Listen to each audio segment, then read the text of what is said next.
Hi, I'm Chris with Carnival Cruise Line, and this is episode 285 of Yakety-Yak, straight from the Yak's mouth. John Heald, Carnival Cruise Line's brand ambassador, posts on his Facebook page where you can ask him questions. He answers the questions, we read the questions and the answers, and we take the cool, the funny, the weird, the lies, the myths, and we put them here for you today from the Napoleon Room on the Carnival Spirit in Alaska. Today's episode, we're talking about, you can change my cabin number without my knowledge once I'm on board? I saw a documentary on the Carnival Vista. Have they done it for any of the bigger ships? Port Canaveral checking in. One person has a birth certificate, one person has a passport. Are there separate lines? And my friend has a power wheelchair. Are the dining room tables going to be able to accommodate that? And how many people sleep in and have to be woken up on Debarkation Day? And this is straight from the Yak's mouth.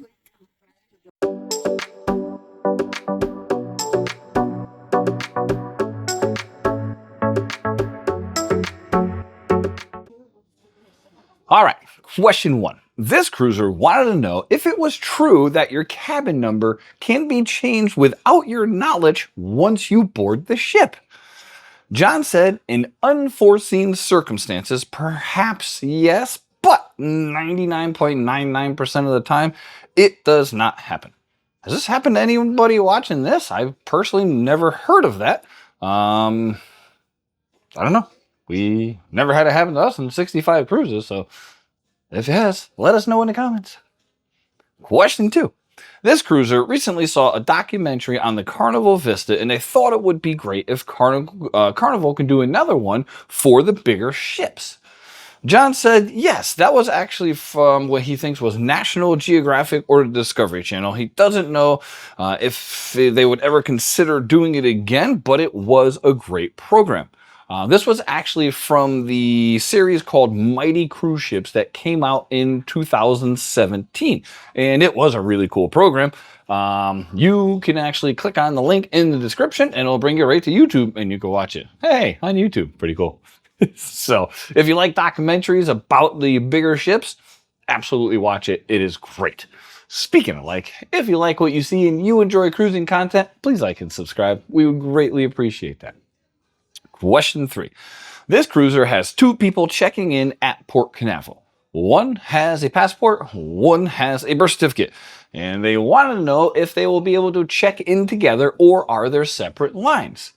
John said you absolutely can check in together, but when debarking the ship, one is going to have to go to the passport line, one is going to have to go to the birth certificate line.